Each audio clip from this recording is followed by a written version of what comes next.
آیت نمبر ہے 16۔ بسم اللہ الرحمن الرحیم۔ الحمد للہ رب العالمین والصلاة والسلام على سید الانبیاء والمرسلین وعلى آلہ واصحابہ اجمعین۔ اما بعد فاعوذ باللہ من الشیطان الرجیم۔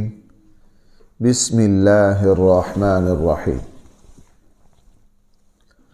فلا يصدنك عنها من لا يؤمن بها واتبع هواه فتردى وما تلك بيمينك يا موسى قال هي عصاي أتوكأ عليها وأهش بها على غنمي ولي فيها مآرب أخرى قال ألقها يا موسى فألقاها فإذا هي حية تسعى قال خذها ولا تخف سنعيدها سيرتها الأولى واضمم يدك إلى جناحك تخرج بيضاء من غير سوء آية أخرى لنريك من آياتنا الكبرى اذهب إلى فرعون إنه طغى۔ صدق اللہ مولانا العظیم۔ اللہ جل جلالہ نے سیدنا موسیٰ علیہ السلام پر جب پہلی وحی فرمائی تو آخری بات یہ فرمائی، آخری بات حضرت موسیٰ علیہ السلام سے یہ فرمائی، فَلَا يَصُدَّنَّكَ عَنْهَا، ہرگز نہ روک دے تجھ کو اس وحی سے من وہ شخص لا یؤمن بہا جو اس وحی پر ایمان نہیں لاتا، واتبع ہواہ، ہرگز نہ روک دے تجھ کو اس وحی سے وہ شخص جو اپنی خواہش کی اتباع کرنے والا ہو۔ اگر آپ ایسے بدبخت کے روکنے سے سیدھی راہ سے رک گئے فتردہ، تو آپ ہلاکت میں پڑ جائیں گے۔ موسیٰ علیہ السلام کو آخری بات یہ فرمائی کہ آپ کا واسطہ ان لوگوں سے پڑے گا جو اللہ کو نہیں مانتے، آخرت کو نہیں مانتے، اور ان کے یہاں سب کچھ اپنی انا، اپنی خواہش، اپنی مرضی، اپنی ذات، اپنی رائے ہے۔ ایسے لوگوں سے آپ کا واسطہ پڑے گا، لیکن ایسے لوگ جو ہیں وہ کبھی بھی آپ کو اللہ تعالیٰ کے حکم سے ہٹا نہ دیں۔ آپ کبھی ایسے لوگوں سے متاثر نہ ہو جائیں۔ سورہ احزاب یہاں سے شروع ہو رہی ہے، یا ایھا النبی اتق اللہ ولا تطع الکافرین والمنافقین۔ اے نبی، اللہ سے ڈریے، کافر اور منافقوں کی اتباع ہرگز نہ کیجیے۔ اس میں سیدنا موسیٰ علیہ السلام کو اور ہر داعی اسلام کو ایک سبق سکھایا کہ جب آپ اللہ کا پیغام لے کر میدان میں اتریں گے تو آپ کسی بدبخت، کسی کافر، کسی منکر خدا سے ہرگز متاثر نہ ہو۔ ایسے لوگوں کے ساتھ آپ کا اٹھنا بیٹھنا ہوگا، ان کی صحبت کبھی آپ پر اثر انداز نہ ہو جائے۔ اگر آپ اپنی دعوت کا فریضہ ادا کرتے کرتے ایسے لوگوں سے متاثر ہو گئے تو جناب جب آپ ہی اپنا سبق بھول گئے تو آپ کسی اور کو اپنا سبق کیا یاد دلا سکتے؟ اس لیے حضرت موسیٰ علیہ السلام نے کیا اپنی بات سے ہٹنا تھا۔ انبیاء علیہ السلام تو اللہ تعالیٰ ان کو استقامت کے پہاڑ بناتا ہے۔ اصل میں یہ حکم ہے عام مسلمانوں کو، علماء کو، داعیان اسلام کو، دین کی خدمت کرنے والوں کو، کہ وہ کسی سے ہرگز متاثر نہ ہوں۔ اگر ایسے شخص سے واسطہ پڑے جو خدا کو نہ مانتا ہو، وہ آپ سے اللہ کے نہ ماننے پر 100 دلیلیں ایسی قائم کر دے کہ آپ کو ان میں سے کسی ایک دلیل کا بھی جواب نہیں آتا، تو پھر بھی آپ کا ایمان ایک بال کے برابر ہلنا نہیں چاہیے۔ اگر آپ کسی بھی ماحول میں جا رہے ہیں، مسلمان کا پتہ ہی یہاں سے چلتا ہے۔ اسی لیے ہمیں دن میں 5 وقت اللہ تعالیٰ سبق پڑھاتے ہیں۔ بھئی یہ 5 نمازیں کیا ہے؟ یہ اللہ تعالیٰ کی طرف سے دیا جانے والا سبق ہے۔ ایک چاروں طرف چمکتا دمکتا ماحول ہے، جہاں پیسے کی چمک ہے، رحل جو مرضی ہے، لیکن ایک مسلمان اور صحیح مسلمان ہمارے جیسا نہیں جو کسی کی گاڑی دیکھ کے 1 منٹ میں متاثر ہو جائے، نہ، ایسا مسلمان جو واقعی نماز کو سمجھ کے پڑھے گا، وہ ان چیزوں سے ایک بال کے برابر بھی متاثر نہیں ہوگا۔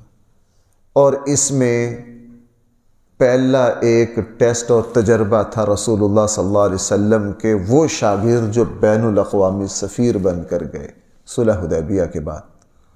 اللہ کے نبی نے دنیا کے بادشاہوں کو اسلام کی دعوت کے خط لکھے، اور رسول اللہ صلی اللہ علیہ وسلم نے جن جن صحابہ کو بھیجا وہ بڑے بڑے درباروں میں گئے، لیکن ان دربار والوں نے جو ایک اہم چیز محسوس کی کہ یہ دنیا کی کسی چیز سے بالکل متاثر نہیں ہوتے، اثر نہیں لیتے، یہ اپنی لے کے پکے ہیں، اپنے مزاج کے پختہ ہیں، اور یہی مومن کی علامت ہے۔ الحمدللہ زندگی میں کچھ حضرات ایسے دیکھے، آنکھوں سے دیکھے، کہ ان کے پاس دنیا کے مالدار ترین لوگ بیٹھے، لیکن مال و دولت سے متاثر ہونا اور اپنی بات چھوڑ دینا، اس کا تو سوال ہی پیدا نہیں ہوتا تھا۔ جہاں گئے انہوں نے اذان اسلام کی آواز کو بلند کیا، لوگوں کی باتوں سے بالکل متاثر نہیں ہوئے۔ اس لیے قرآن کریم نے حضرت موسیٰ علیہ السلام پر وحی کا جو آخری اصول بیان کیا، فرمایا فَلَا يَصُدَّنَّكَ عَنْهَا، تجھے اس وحی سے ہرگز کوئی روک نہ دے۔ ایسا نہ ہو اذان ہو رہی ہو، نماز کا وقت ہو، ماشاءاللہ تم ایسے ماحول میں ہو کہ یار میں یہاں نماز کیسے پڑھوں، لوگ کیا کہیں گے، اس کی نماز کوئی نماز نہیں ہے۔ آپ ماشاءاللہ سر پہ ٹوپی رکھتے ہیں، اور یہ انبیاء علیہ السلام کی سنت ہے، صحیح بخاری میں ہے سر کو ڈھانپنا۔ بھئی یہ کس کی سنت ہے؟ تمام انبیاء علیہ السلام۔ ماحول سے ڈر کے آپ نے اپنی ٹوپی اتار لی، معلوم ہوا بطور عادت آپ ٹوپی لیتے ہیں، یہ انبیاء علیہ السلام کی سنت اور وصف کی وجہ سے نہیں لیتے۔ میں نے ایک عالم دین سے سنا کہ میں جب یورپ کے سفر پر جاتا ہوں تو یہاں رہتے ہوئے دینی حلیہ میں مجھ سے کوئی کمزوری ہو جائے تو وہ تو ہو سکتی ہے، لیکن میں جب یورپ کے دورے پر جاتا ہوں تو پھر میں جو سنت حلیہ ہے نا اس پر بڑی توجہ دیتا ہوں۔ کہنے لگے میں فرانس، حالانکہ فرانس سب سے متعصب ترین ہے اسلام کے بارے میں، کہنے لگے میں فرانس گیا، ایئرپورٹ سے نکلا تو میرے ہاتھ میں اسی طرح سنت کے مطابق لاٹھی، یہاں بھی ذکر آ رہا ہے، وہاں بھی میں ذکر کروں گا، قال ہی عصا، حضرت موسیٰ کے ہاتھ میں لاٹھی تھی۔ حضور علیہ السلام ہر وقت اپنے ہاتھ میں بھائی کیا رکھتے تھے؟ لاٹھی۔ کہنے لگے میں جب ایئرپورٹ سے نکلا نا تو مجھے ایک پوری ٹیم تھی، انہوں نے روک لیا، انہوں نے مجھے کہا ہمیں آپ کے 10 منٹ چاہیے۔ انہوں نے کہا ٹھیک ہے۔ کہنے لگے میں ایئرپورٹ سے باہر آ گیا، وہ آگے پیچھے دائیں بائیں مجھے دیکھتے رہے، پھر انہوں نے اپنی کچھ کتاب نکالی، اس کے بعد اس کتاب کو پڑھے، میرے اوپر غور کرے، 15-20 منٹ، آدھا گھنٹہ۔ میں نے کہا یار اتنا کیا، بس دیکھ لیا میرا حلیہ۔ آدھے گھنٹے کے بعد وہ ہمیں کہنے لگے کہ ہم چاہتے ہیں کہ آپ ہمارے کھانے کی دعوت کو قبول کریں۔ میں نے کہا یہ تو ہمارے اصول کے خلاف ہے، کیوں دعوت کرنا چاہتے ہیں؟ انہوں نے کہا اصل ہم آپ کی دعوت اس لیے کرنا چاہتے ہیں کہ ہماری کتابوں میں حضرت عیسیٰ علیہ السلام اور ان کے حواریوں کا جو حلیہ ہے نا، ہم نے اس سے اعلیٰ حلیہ کی شبیہ جو آپ میں ہے ہم نے نہیں دیکھی۔ انہوں نے پھر ان کو وہ اقتباسات پڑھ کے سنائے کہ آپ بالکل حضرت عیسیٰ اور ان کے حواریوں کا جو حلیہ ہے نا وہ بالکل آپ پر فٹ آتا ہے۔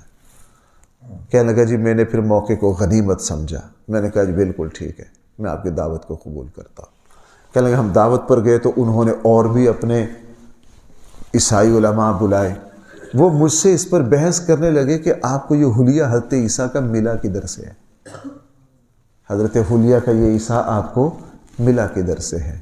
کہنے لگا میں نے اس حلیہ کی خوبیاں بیان کر کے جب وہ پوری طرح اس پر آ گئے نا تو پھر میں نے اسے کہا کہ اصل میں جو حلیہ حضرت عیسیٰ کا تھا نا وہی حلیہ حضرت محمد الرسول اللہ صلی اللہ علیہ وسلم کا تھا۔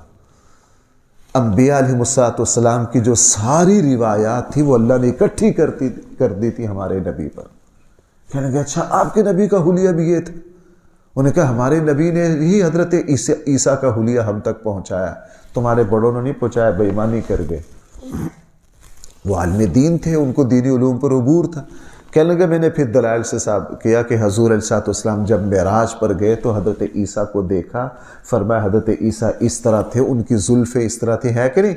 حضرت عیسیٰ اس طرح تھے جس طرح ابھی تازہ غسل کر کے میں نے بھی یہ کہنے لگا میں نے پھر حضور نے جو حضرت عیسیٰ کا بیان کیا وہ سارا، پھر میں نے یہ بھی بتایا کہ حضور علیہ السلام کے کہنے لگے وہ اتنے متاثر ہوئے، میرے پورے سفر میں میرے ساتھ رہے، عیسائیت پر گفتگو ہوئی۔ کہنے لگے وہ وہاں کے بڑے علماء تھے، کہنے لگے کہ پورے سفر کے آخر میں جو وہاں کے جو سب سے بڑے عالم تھے نا فرانس کے اس شہر کے، انہوں نے کہا کہ میں اسلام قبول کرنا چاہتا ہوں، لیکن چونکہ میں یہاں کا سب سے بڑا عالم ہوں میں کہیں نجی مجلس میں نہیں کرنا چاہتا، میں اپنی عبادت گاہ میں پورے شہر کے سامنے اسلام قبول کرنا چاہتا ہوں۔ کہنے لگا اس نے سب کے سامنے اسلام قبول کیا۔ تو وہ عالم کہنے لگے کہ ہم چونکہ یہاں مسلمانوں میں پلے ہیں نا تو بعض چیزوں کی ہمارے یہاں اہمیت نہیں، جب بندہ باطل ماحول میں جاتا ہے نا اسلام کی، اب میں بات دور سے دور نکل جاتی ہے، جس وقت جو علماء تقسیم ہند کے خلاف تھے نا وہ بھی بڑے مضبوط دلائل رکھتے تھے۔ وہ یہ کہتے تھے کہ اسلام کفر کے مقابلے میں جتنی اڑان رکھتا ہے نا، اسلام کی سچائیاں جتنی کافروں کے میں رہ کر اجاگر ہوتی ہیں اتنی دوسری جگہ۔ بھائی ڈاکٹر حمید اللہ کا نام سنا ہے آپ نے؟ ساری زندگی کہاں گزاری؟ یورپ میں گزاری، اسی وجہ سے گزاری۔ اور ڈاکٹر حمید اللہ کوئی دن ایسا نہیں ہوتا تھا جس دن ڈاکٹر حمید اللہ کے ہاتھ پر کوئی نہ کوئی مسلمان، ہزاروں بندے ڈاکٹر حمید اللہ رحمہ اللہ نے کیا کیے؟ مسلمان کیے۔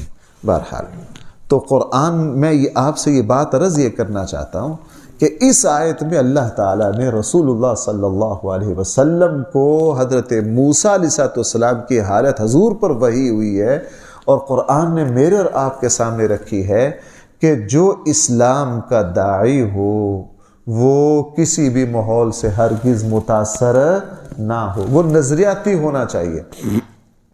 بھائی وہ کیا ہونا چاہیے؟ نظریاتی ہونا چاہیے۔ مجھے اور آپ کو ایک نظریے والا مسلمان ہونا ہے۔ مجھے اور آپ کو یہ نہیں کہ بس ہم مسلمانوں کے یہاں پیدا ہو گئے بس ٹھیک ہے، نہ، ہمارا ایک نظریہ ہے، ہمیں ہر حال میں اپنے اس نظریے پر بھائی کیا رہنا ہے؟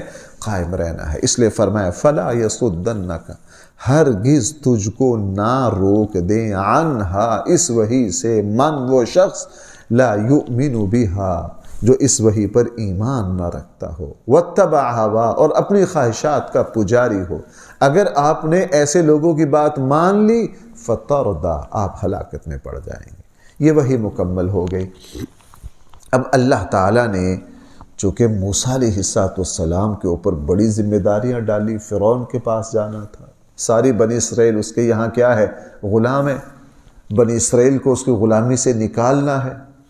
تو اللہ تعالیٰ نے پھر موسیٰ علیہ السلام کو 2 معجزے دیے تاکہ موسیٰ علیہ السلام کو پورا یقین آ جائے کہ اس فریضے کی ادائیگی میں میرے اللہ کی مدد ہر وقت میرے ساتھ ہے۔ اللہ تعالیٰ نے پوچھا وما تلک بیمینک یا موسیٰ، موسیٰ تیرے ہاتھ میں کیا ہے؟ حضرت موسیٰ کو بھی پتا تھا کیا ہے. ہو سکتا ہے اندھیرے میں غلطی لگ جائے کہ شاید میں نے سانپی نہ پکڑ لیا ہو. بعض دفعہ آدمی کہتا ہے یار ذرا اس کو دیکھ ذرا یہ کیا ہے، تاکہ اچھی طرح کیا ہو جائے. اب جیسے مثلا باتیں کرتے کرتے میں آپ حضرات کہتا ہوں بھائی ذرا میری طرف متوجہ ہونا، اس کا یہ مطلب تھوڑا ہی ہے کہ آپ پہلے متوجہ نہیں تھے. کوئی اہم بات ہوتی ہے تو یہ سنت بھی ہے، رسول اللہ صلی اللہ علیہ وسلم بھی ایسا فرماتے. حضرت معاذ بن جبل رضی اللہ عنہ فرماتے ہیں، اور حضرت عبداللہ ابن عباس سے بھی اس طرح کی روایت ہے کہ رسول اللہ صلی اللہ علیہ وسلم نے ان کو اپنی سواری کے پیچھے بٹھا لیا. حضرت معاذ بن جبل کا تو بخاری مسلم میں جگہ جگہ ہے.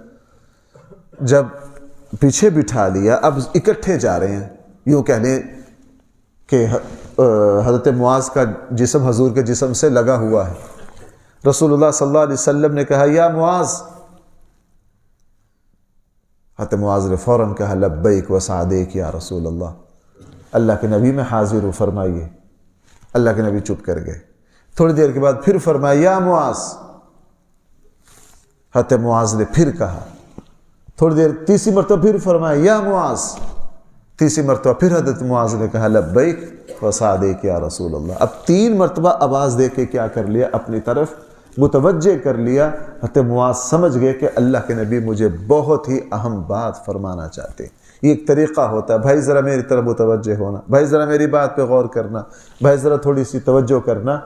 یہ سنت ہے رسول اللہ صلی اللہ علیہ وسلم. یہی بات اللہ تعالیٰ نے حضرت موسیٰ سے فرمائی. حضرت موسیٰ کو بھی پتا تھا میرے ہاتھ میں کیا ہے، لیکن وما تلک بیمینک یا موسیٰ، موسیٰ تیرے ہاتھ میں کیا ہے؟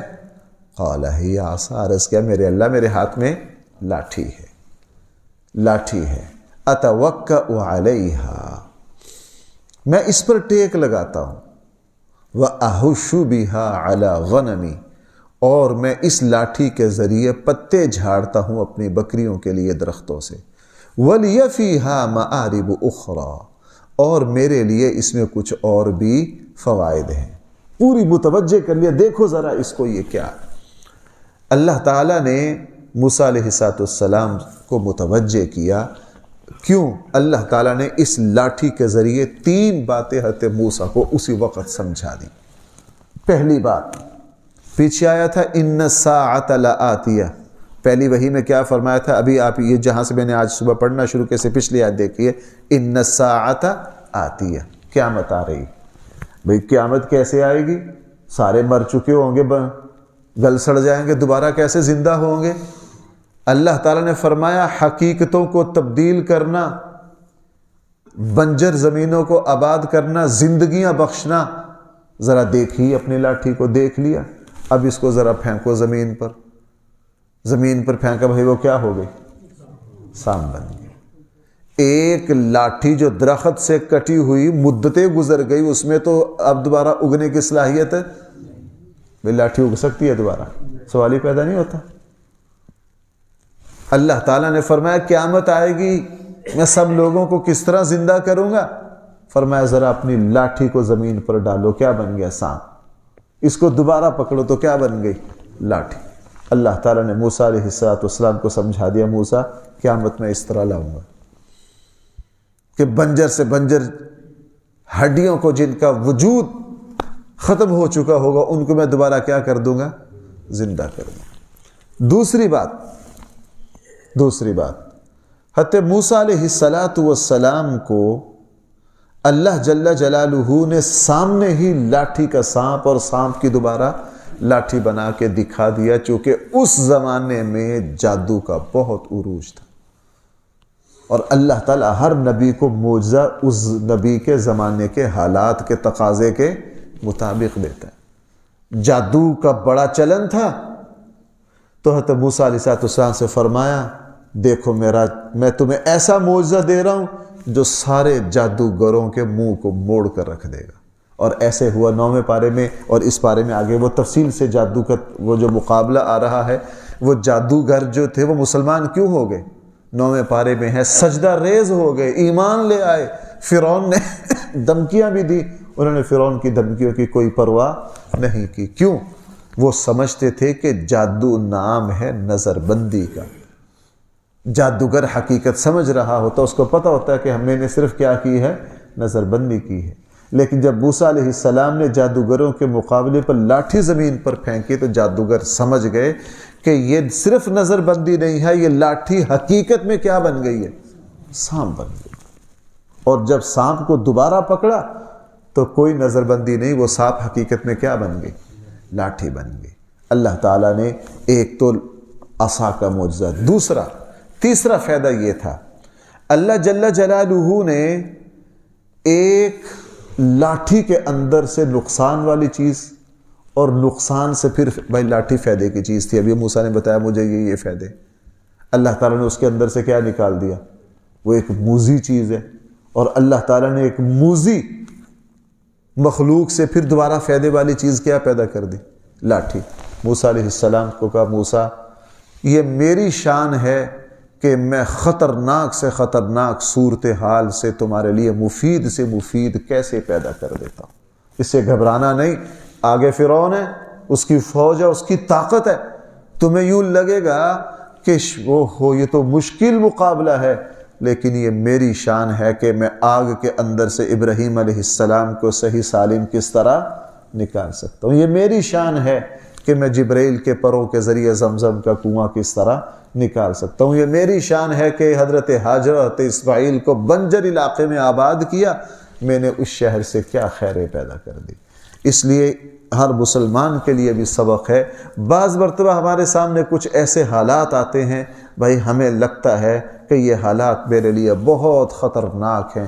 مسلمان اللہ سے مدد مانگتا ہے، اللہ تعالیٰ ان خطروں کے اندر سے ہی ایک مسلمان کے لیے خیر کی پیدیں. میں نے ہمارے یہاں اشفاق صاحب کی ایک وہ تحریر میں ایک مضمون دیکھ رہا تھا، اس میں ایک بڑی پیاری بات مجھے لگی. انہوں نے کہا کہ جب تم کچھ کر رہے ہو اور ہو نہ رہا ہو، تم کچھ کرنا چاہ رہے ہو کر نہ پا رہے ہو تو پریشان نہ ہو. لگتا ہے کہ اللہ تعالیٰ کی ذات جو تم کرنا چاہتے ہو تمہارے حق میں اس سے بہتر فیصلے کر رہی ہے. پریشان نہ ہو. اگر تمہیں ایک سفر میں ناکامی ہو گئی ہے، دوسرے میں پھر ناکامی ہو گئی ہے، پریشان نہ ہو. قدرت تمہارے لیے جو تم کرنا چاہ رہے ہو، قدرت تمہارے لیے اس سے اوپر کا فیصلہ کر رہے. اور ایسا ہی ہوتا ہے.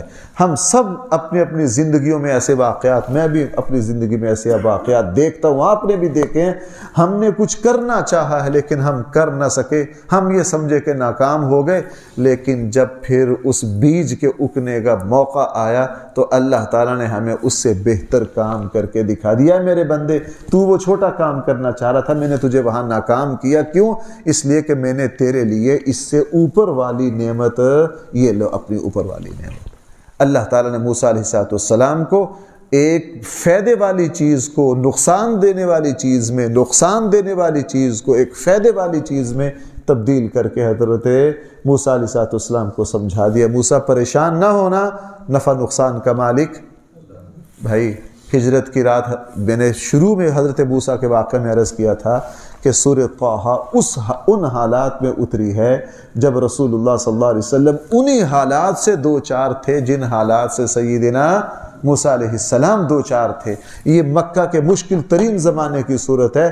اللہ کے نبی کو بتا دیا، نبی جی اسی طرح.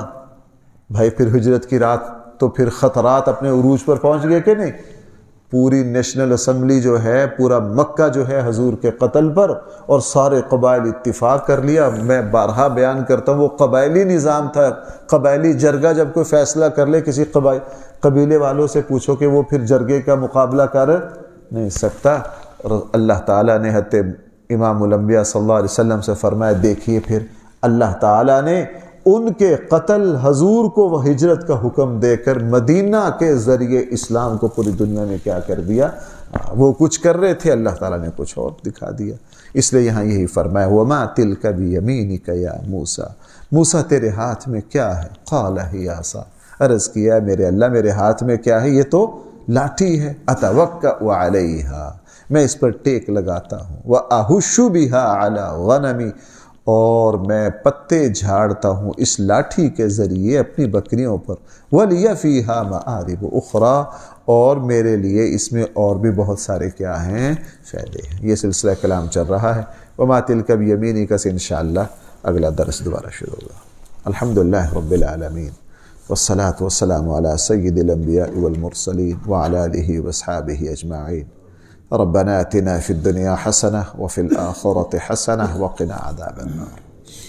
صلی اللہ تعالی علی خیر خلقہ سیدنا مولانا محمد وآلہ واصحابہ اجمعین برحمتک یا ارحم۔